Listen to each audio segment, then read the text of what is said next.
Xoş gördük. Mərhəmətli və rəhimli olan Allahın adı ilə başlayıram. Cəmiyyətdə olan zərərli vərdişlərdən biri haqqında da məlumat vermək istəyirəm. Bu da salamlaşmaq formasıdır. İnsanlar arasında salamlaşmaq forması əsasən də naməhrəmlər arasında salamlaşma forması haqqında, onun İslam'a uyğun olub-olmaması haqqında, günah olub-olmaması haqqındadır. Deməli, Peyğəmbərin əleyhissalamın dövründə baxaq görək, naməhrəmlərin əllə görüşü adəti var idimi və bu əmələ Peyğəmbər əleyhissalamın münasibəti necə idi? Əfsus ki, dövrümüzdə nəinki naməhrəmlərin əllə görüşməsi, hətta onun daha azğın forması olan naməhrəmlərin qucaqlaşması, üz-üzə salamlaşmasının belə şahidi oluruq. Lakin Peyğəmbər əleyhissalamın dövründə Peyğəmbərlik veriləndə miladi 610-cu ildə Peyğəmbərin ailə üzvlərindən başqa digər qadınlar da ona beyyət etmişdilər. Bu beyyətin forması bizə həm tarix kitablarından, həm də təfsir kitablarından dəqiqliyə gəlib çatmışdır. Bu beyyət ləyənə və yaxud bir tasa suyun tökülməsi və bir tərəfində Peyğəmbərin əlini suya salması, digər tərəfində isə qadınların bir-bir əlini suya salaraq Peyğəmbərə beyyət etməsi şəklində həyata keçirilmişdir. İkinci bu məsələyə bir fakt kimi Peyğəmbər əleyhissalamın birinci və axırıncı həcc ziyarətində, vida həccində deməli ziyarətdən qayıdarkən Qədirxum adlı məntəqədə dayanması və burada Həzrət Əlini öz canişini elan etməsindəki hadisə ilə bağlıdır. Bu hadisə də təxmini 60-dan çox əhl-i sünnə aliminin təfsir kitablarında və müəyyən tarix kitablarında öz yerini almışdır. Bunlar demək olar ki, bu qədər faktlar demək olar ki, hədislərdə namaz barədə olan hədislər qədərdir və onları inkar etmək qeyri-mümkündür. Burada baxıb görürük ki, Həzrət Əleyhissalama tayfanın tanınmış qadınları da beyyət etmişdilər. Həmin beyyət bir çadır qurulmuş, Həzrət Əleyhissalam içəridə oturmuş və çadırın alt tərəfində bir ləyən tas qoyularaq içinə su tökülmüş və Həzrət Əleyhissalam içəridə əlini salmış, çöldə isə qadınlar suya əlini salmaqla Həzrət Əleyhissalamın vilayətini qəbul etmişdilər. Lakin dövrümüzdə bu məsələyə münasibəti heç də bir mənalı deyil. Bunu bəzi qadınlara irad tutanda deyirlər ki, biz ya bu yaşdan böyük olduqlarını, ya da bacı-qardaş münasibəti olduqlarını dəlil gətirirlər ki, bunun da şəriətə heç bir dəxli yoxdur. Söhbət bu əməlin günah olmasından və nəinki günah, böyük günah olmasından barəsindədir. Deməli, naməhrəmlər dedikdə biz gərək baxaq görək məhrəmlər kimdir, qadına məhrəmlər kimdir. Onu da qeyd etmək lazımdır ki, cəmiyyətdə bu işin əsas ağırlığı qadınların üzərinə düşür.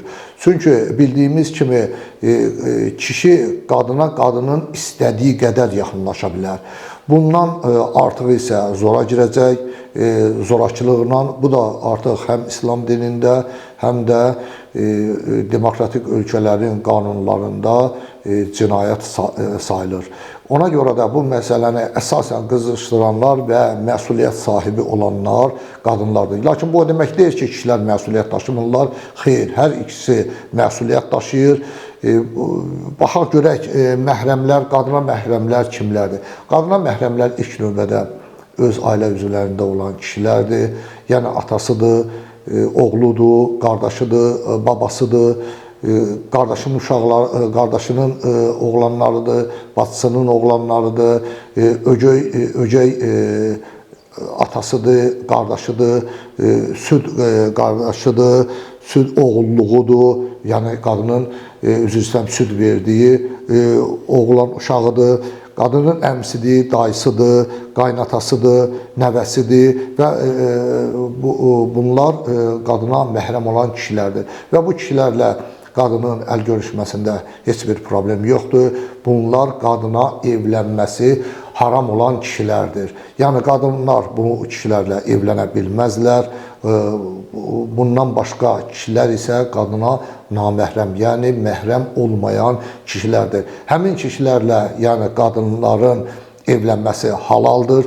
Yəni bu məsələ qadına evlənməsi halal olan kişilərlə əl görüşmək və təmas, yaxın təmas qurmaq münasibətinin haram olması barədədir. Yəni bildiyimiz kimi ətrafımızda biz görürük ki, bu adətlər əvvəlki əsrlərdə mövcud olmamışdır.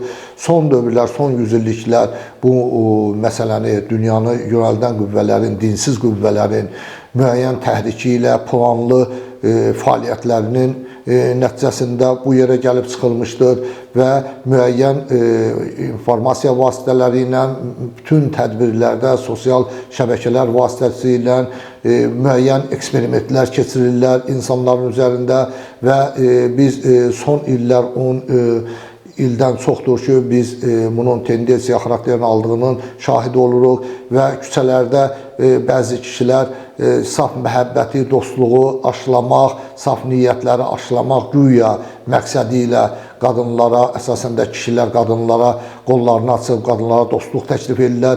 Bəzi bilməyən qadınlar da bunun toruna düşərək həmin kişini qucaqlayırlar. Güya burada saf hisslər tərənnüm olub, əksinə bu qadınlar üçün hazırlanmış bir tələdir.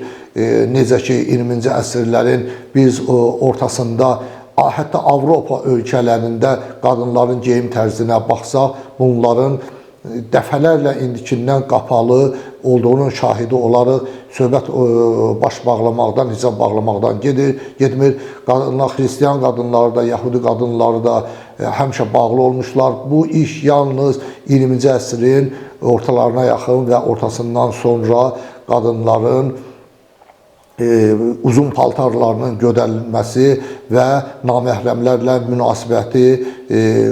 münasibətinin açılması məsələsi qızışdırılmışdır müəyyən qüvvələr tərəfindən. Hazırki dövrümüzdə də biz bunun şahidi oluruq. Bu əməlin daha azğın bir forması haqqında da məlumat verim. Bu əməl olduqca günümüzdə genişlənməkdədir, yayılmaqdadır. Bu da qadınların naməhrəmlərlə nəinki əl görüşməsi, qucaqlaşması, üz-üzə təmas, öpüşmək, üzr istəyirəm, formasında bunlar yenə üzr istəyirəm analarımızdan, bacılarımızdan bu dodaqdan dodağa öpüşmək deyil, yəni üzlərin bir-birinə toxunması şəklində həyata keçirilir ki, bu da olduqca bu günahın azğın böyük formasıdır və günahı dəfələrlə böyüdən amillərdən biridir və bunu qətiyyətlə bildirmək istəyirəm ki, bunu düzdür, dindarlar nə qədər də bundan çəkinsələr də, yenə də cəmiyyətdə bəzi kişilərin toruna düşürlər. Yəni, qadınlar onlarla əl görüşmək istəmədikdə kişilər məcburi əl görüşürlər. Biz yenə də bu məsələ ilə bağlı İslamın kontekstindən yanaşdıq və İslama uyğun şərh verdik və qətiyyətlə bildiririk ki, bu əməl ilahi dərgahda olduqca qəzəblə qarşılanır və Peyğəmbər əleyhissalamdan da bəzi hədislər var ki, bu əməllərin ilahi qəzaba törədənlər, həm istər kişi olsun, istər qadın olsun, törədənlər tərəfindən Allahın qəzəbinə gəlmək şəklində dəyərləndirilmişdir. Bəzi hədislərdə də göstərilmişdir ki, həmin qadınlar, kişilərlə, naməhrəmlərlə mütəmadi əl görüşən qadınlar qiyamət məhşərə zincirlənmiş halda gələcəklər. Onlar sual verəcəklər ki, ilahi, bizim əllərimiz açıq idi dünyadan, niyə indi əlimiz zincirlənmişdi? Onlara deyiləcək ki, siz vaxtında naməhrəmlərlə çox əllə görüşmüsünüz. Deməli, söhbətimin sonunda bildirirəm ki, böyük günahlardan biridir. Biz həm özümüzü, həm övladlarımızı, həm ailəmizdə olan qadınlarımızı, qızlarımızı bu böyük günahı tanıtmalı və ondan çəkinməyi üzrə tərbiyə etməliyik. Bu ümidlə də sizdən ayrılıram. Esselamu aleykum və rəhmətullahi və bərəkatuhu.